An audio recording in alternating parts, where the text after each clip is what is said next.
Hello YouTube! What's new? It is finally time for the video I have been promising for literal months. Sorry it's taken so long, and also I did at one point say this video was going to be 2 videos, but then I decided no one wants to see me talk about cats forever, so it's only going to be 1 video unless you guys, anybody watching this, wants me to do another video. And trust me, I have plenty to say about cats. And not your furry little friend who is your pet, not that kind of cat, the musical. And the abomination that is the 2019 version of Cats. So, this video is my official review of Cats 2019, and you're probably looking at the thumbnail and the title and you're like, Lauren, what do you mean it's a love letter to cats? You're talking about how much you hate it. Well, I hate the 2019 version. I love the musical version. If you can see my shirt, it is from the musical because I got the privilege to go see the tour of Cats in 2019 in November as a gift. And it was amazing. I'd never seen it live. I'd only seen the 1998 version, which is like a filmed professional version of the stage version, and it is the best version of Cats you will ever see. And that's even coming from me, who has seen the US tour, who has seen Tyler Haynes, who did the revival, the 2016 revival, Rum Tum Tugger. Nothing will ever beat the 1998 filmed stage version of this show. So, with that being said, let's get into the review. So, in order to keep this really short, I may be looking to either side of me. This has my notes, but also my clock is over here. So, I'm going to try to keep this video under 30 minutes because every other video I've done on this topic has been over an hour. Because like I said, I have lots of feelings about cats. So, to begin, let's start with my perspective and why you should listen to me over other people. First, I love musical theater. I would consider myself a pretty average theater nerd, but I love Cats the musical. And like the thing is, when you're reviewing Cats, you can review it all you want, whether you're a theater nerd or not, but it takes a special person to actually appreciate Cats, because let me tell you, no one actually appreciates this musical. It premiered on West End with bad reviews. They weren't even sure they were going to make it past the opening week. And it premiered in the theaters with bad reviews. But honestly, the bad reviews should not surprise anyone. Regardless of the horrible CGI this movie suffered from, bad reviews should not surprise anyone, because Cats and bad reviews are like synonymous. Like, people who like Cats understand that it's not something that people are going to like. It is like peak experimental theater, basically. So there's that, and that I actually like this musical. Second, this musical is heavily based in dance, and that's where part of my review will be focused on, is the choreography. And you're like, you don't look like a dancer, you're kind of big. I danced from ages like 4 to all throughout high school. I never did competitive dancing, but I did dance my entire life. I focused in jazz. My sister is a dancer. She did ballet for years, and my very first few videos, you actually can see 2 prints of one is ballet shoes and one is just a dancer in 5th position doing a plie or a demi-plie. I have a few dance awards hanging, and you can see those in my very first videos because I had a different angle of my camera. So I would say I have a pretty solid knowledge of dance. So I'm also coming at it from that perspective. My dad's a videographer, so I'm coming at some of it from that perspective. So overall, I would say I have a very different view on this movie than most people you're going to see on the internet, whether they be actual movie reviewers or just Broadway fanatics who are reviewing this horrible movie. So, moving on. let's go into the reception of this movie. Everybody said it was bad, and you know what? I can't disagree. Cats 2019 was horrendous, to the point where it was so bad with the CGI that they had to send out a different copy with completed CGI. And let me tell you, I watched this movie very late, meaning I watched the revised copy with the completed CGI. It wasn't complete. I've seen better graphics in 1990s video games than I have in this movie. So, I'm not going to go deeply into the fact that even with the contrived plot that this movie has, which I will go deeply into, I'm not going to go deeply into the original plot of the original Broadway production of Cats, Broadway Weston production of Cats, because there is a plot. I'm not going to talk about it in this video. If you want me to talk about it, give this video a like. So, with that being said, let's start with the most glaringly obvious issue that this musical movie has, and that's the CGI. I have seen people on Tumblr say that the CGI in this movie is good, and I'm like, okay, the fur is rendered decently. It's not. But the thing is with CGI, it's not just about how good the effects are. There's also a design element to it. And let me tell you something, the design element wasn't there. Whoever designed these characters did not do a good job. Like, yeah, the tails move. Who cares? Nobody paid attention to the tails beforehand in the stage production, because that wasn't the point of the choreography. The choreography was to make humans look like cats, and we lose that in this choreography. But the CGI tails, like, it didn't add anything. There were CGI whiskers. I've only seen it in one shot, and it was literally when they are talking about whiskers, and they do this, and you can barely see them because they are like see-through whiskers like normal whiskers are. However, that doesn't come across on screen at all, especially since there are no indentations on the actors' faces from where those whiskers are put in, like you would see on a dog or a cat. Which brings me to the face itself and why this bugs me. They were given all this money for CGI, right? And they didn't even CGI the faces, so we can't even blame the humanoid faces on the CGI. That is all on the makeup artist. And look, the cat's stage makeup gives you a nose, and it gives you whiskers, and it gives like the little mouth that all animals have. Why that was forsaken in this, I will never know, because the whole point of the cat's stage makeup is to transform the flatness of a human face and make it look like it has a muzzle. So, and the reason why I bring this up and why I say it's the makeup artist's fault, and that's because the actors had makeup on.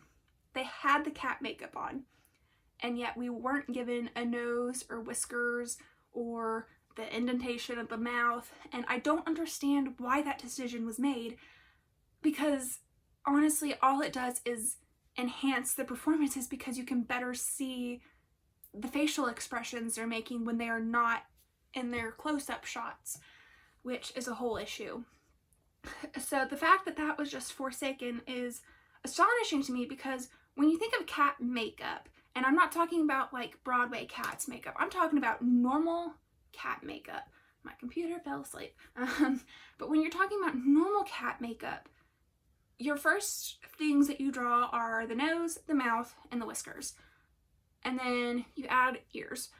And not having that is such... it detracts from it, and it puts these characters in the uncanny valley. The second thing that puts it in the uncanny valley with the CGI is the feet, because, and this goes into a different point, but like, why did you give them human feet? There is a reason why they don't dance barefoot in the show. Even though barefoot dancing is the trend, there's a reason why they don't dance barefoot in the show, and it's because it will look weird. The shoes that they use and the stuff that they put on their hands, which is usually gloves or arm warmers, are made to detract from the fact that our hands are human.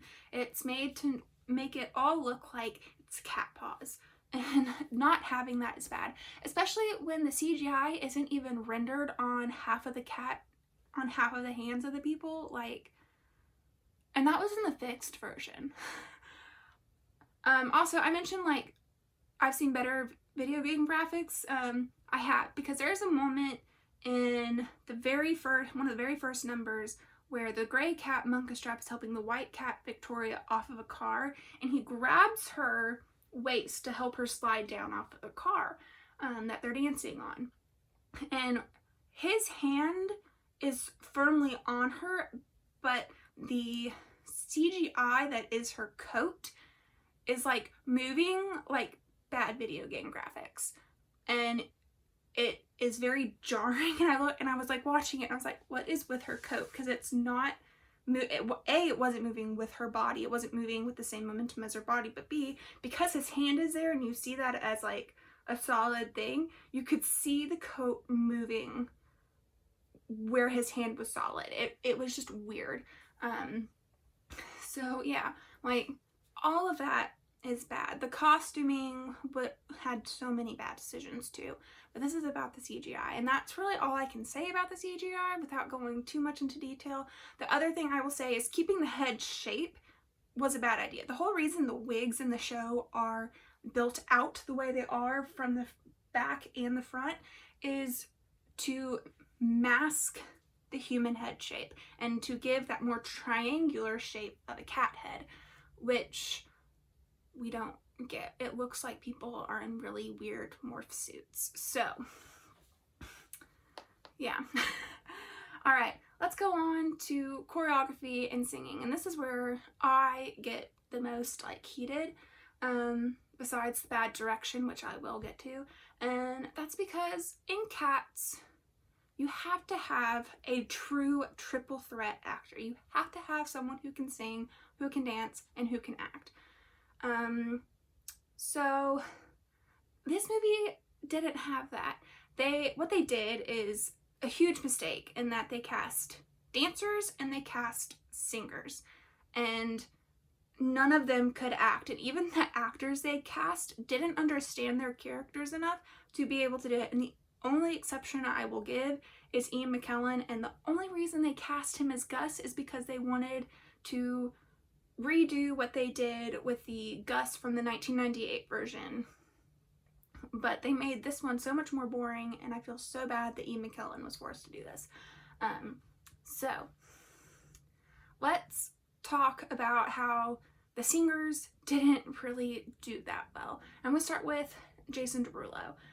He was well cast, but he did not put it all into this part, and I'm going to leave some links in the description below, and I'm going to leave you the link for the original Rum Tum Tugger from the 1998 movie, and I'm going to let you decide which one would actually pull in the attention of the cats, because it wasn't Jason Derulo. They were more interested in the milk he was trying to give them from the milk bar than them wanting him. And there was also a weird foot fetish thing, which, why was that part of it?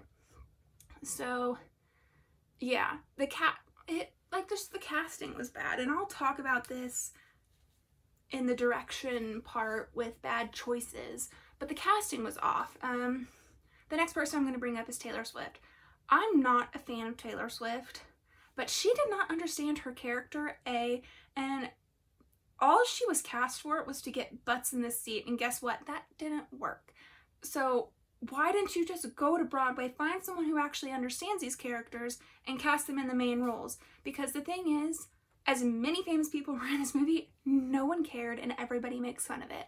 So instead of it being some huge thing for these actors, it's just a blight on their resume because it failed, and it failed spectacularly. So yeah, and after that, like, you get Judi Dench, who can't sing. I don't care how good of an actress she is, she can't sing. She couldn't act the part because she didn't have any grandiose demeanor to her. So it just, like, no amount of fur and CGI is going to give her that grandiose demeanor. She had to bring it, and she did not. Then we have bad singers, and like half the dancers they cast couldn't sing their parts correctly. Like the guy who played Munkustrap, yes, he's a great dancer. He has gone on record saying he'd rather play Mephistopheles. Which, what? But besides that, he doesn't have the bravado to play Munkustrap, and that his opening lyrics, his opening words sounded so uncertain. I was like, does he realize he's supposed to be singing now? Like, he doesn't have the right tone either. He just didn't sound strong. And that's what you get for casting a dancer who only dances. Like, he was great, and he was a great dancer, but nah. So speaking of dancers, let's go into the choreography. Gillian Lynne is an amazing choreographer, and if you don't know who that is, she choreographed the original show, and she understood how cats move, and that these were actors playing these cats, portraying their stories. I don't know the name of the choreographer of this. I know he did the revised choreography for the 2016 revival and for Broadway and the tour, but he annihilated the choreography that Gillian Lynne gave us. These cats didn't dance like cats. They danced like proper dancers. And the sad thing is, a lot of the background actors who you don't see because all the cats are either gray or orange or like gray or brown, so they fade into the background, so what's the point of having them? But all these people, a lot of them have been in the show, and you would think they'd be like, why are we dancing so straight up? That's not how cats dance. That's not how our training is. And so there's that aspect, and they look too proper. They look like proper dancers, which is fine if you're doing a ballet, but Cats isn't a ballet.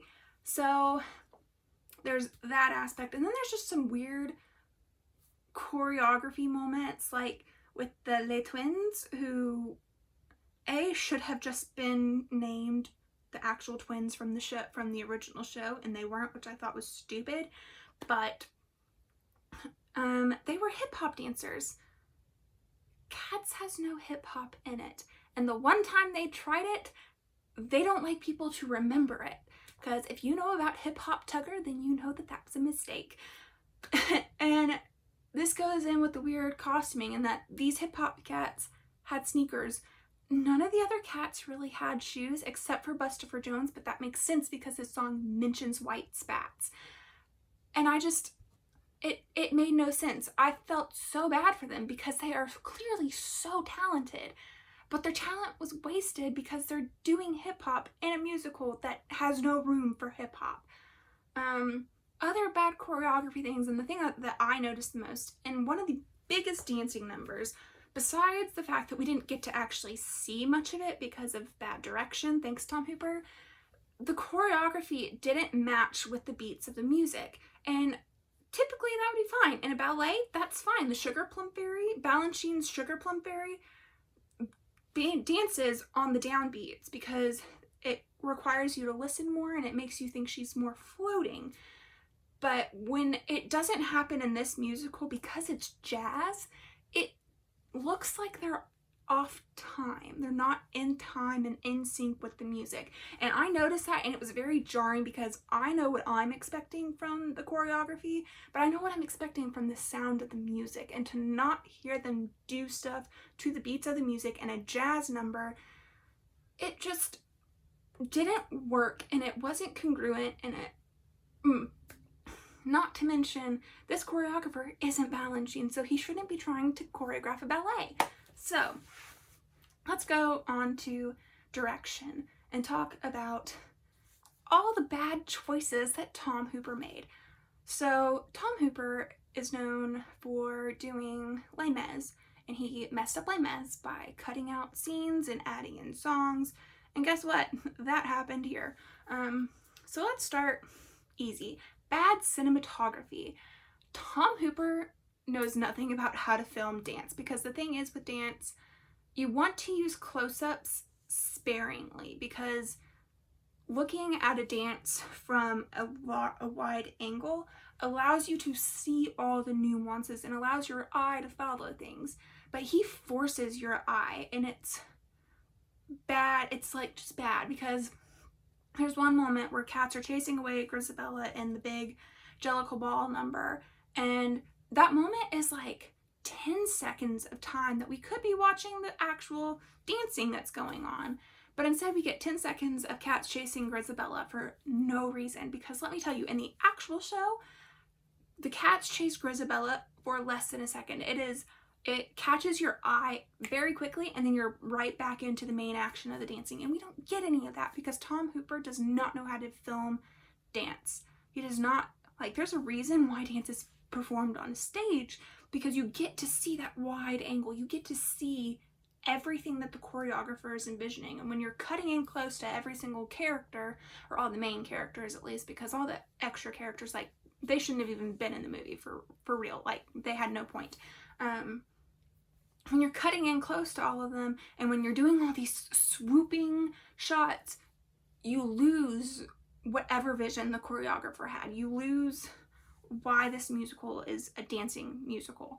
And there was like no dancing in this musical. It was so bad. Like, I missed the dancing. Like, when I was younger, I wanted to be Victoria doing her glorious solo, holding her leg up by her head without using her hand. I wanted to be able to do that as a kid. But then in this musical, we don't get that. We get her doing some really pretty leaps and ballet stuff, and her, like, not, like, having a sexual awakening by looking at the moon. Like, that's not what this musical should have been. We should have been seeing so much more dancing, especially when you cast so many dancers. Like, if you're gonna cast dancers and, like, sacrifice on the singing, at least show them dancing. So, other bad choices. We have bad character choices. And this goes with bad casting. Rebel Wilson can't sing, and she should not have been Jenny Any Dots. She does not understand the character Jenny Any Dots. And yeah. And can we just talk about the character assassination of Mistopheles? He's not supposed to be some bumbling buffoon with magic. The only time we ever see him, like, with certainty see him use magic and it work is during Gus's number, when he makes lightning happen. That is the only time we distinctly see him use magic that works. Because guess what? Even in his number, because they stopped and started so much, which is a shame because that number is like, it is a bop, as the children say.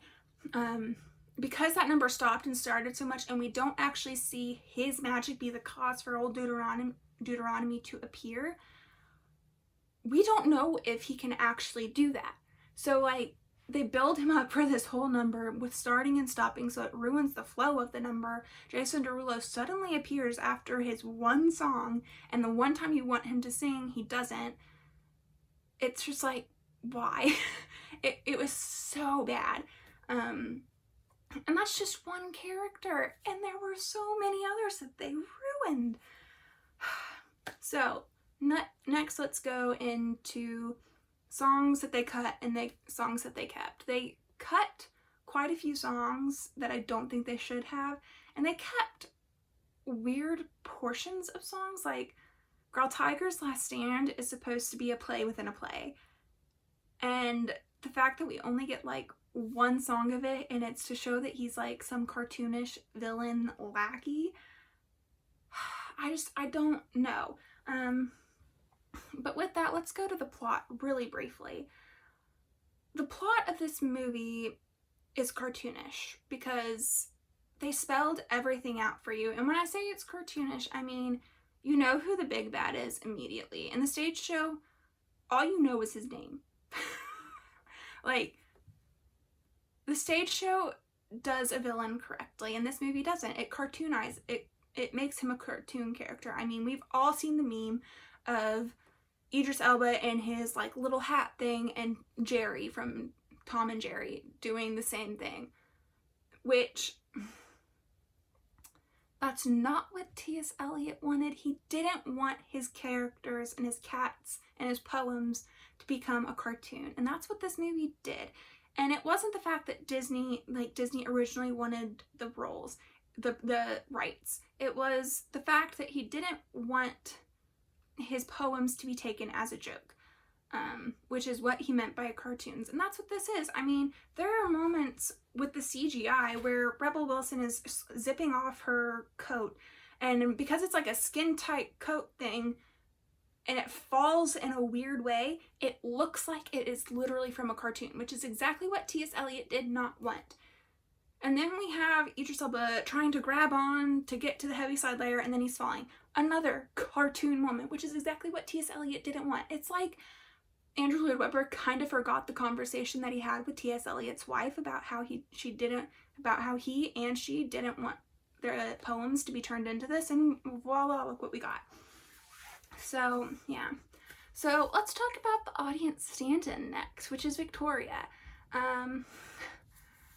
Victoria is a horrible audience stand-in because she has no agency with these cats. These cats have no reason to trust her. They have no reason to tell her any of this.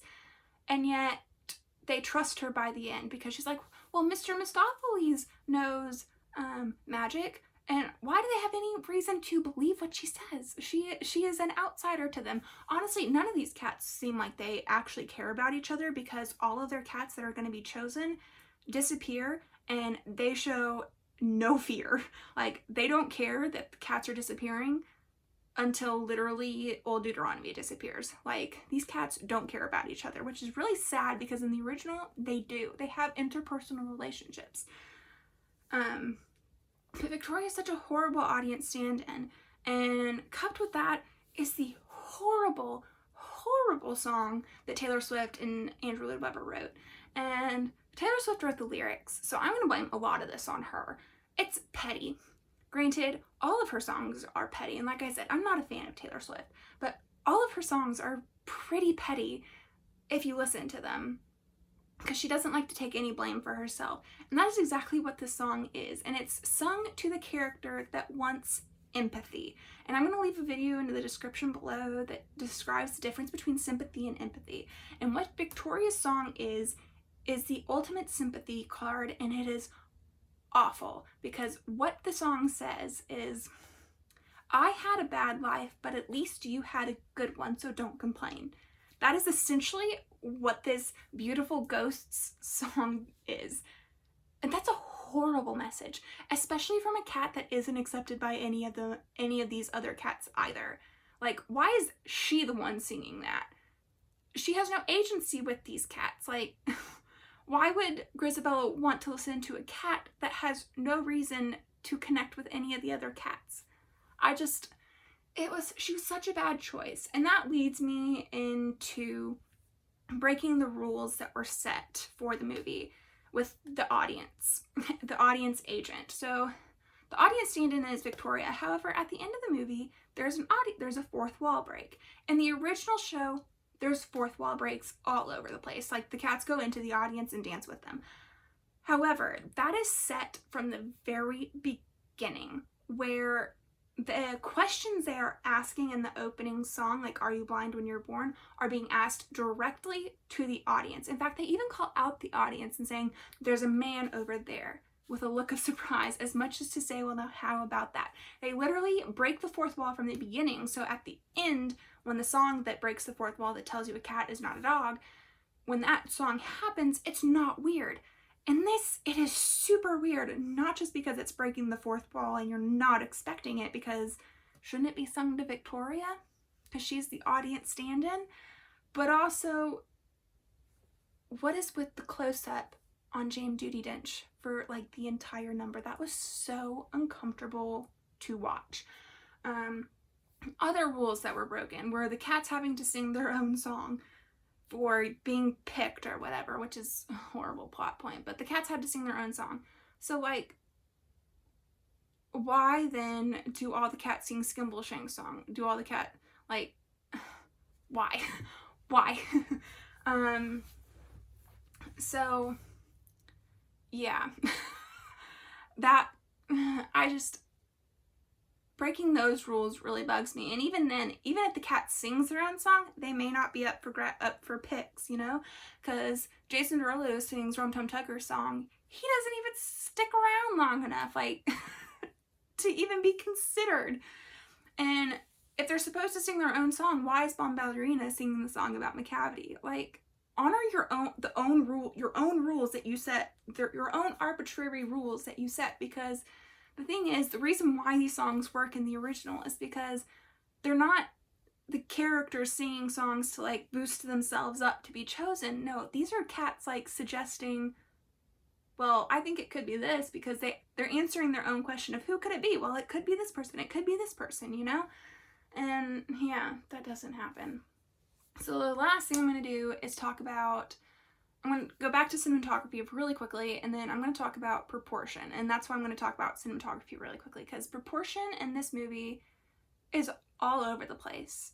Like, yeah, they built the set, but you know what? Who also builds the set? The people who do the stage production. And even though those proportions aren't perfect, a wristwatch will not fit around a cat's neck. Just saying. But also, if you're gonna have your cats, like, have their paws be a centimeter on a train rail, and then have them all be, like, oddly sized in a room of a train, what is that proportion? Like, and also have them be the same, like, have the stage come up to, like, their waists in the theater that they're in. Like, where is the proportion here? It doesn't exist. And the reason why I want to talk about cinematography is specifically with the Skimbleshanks number.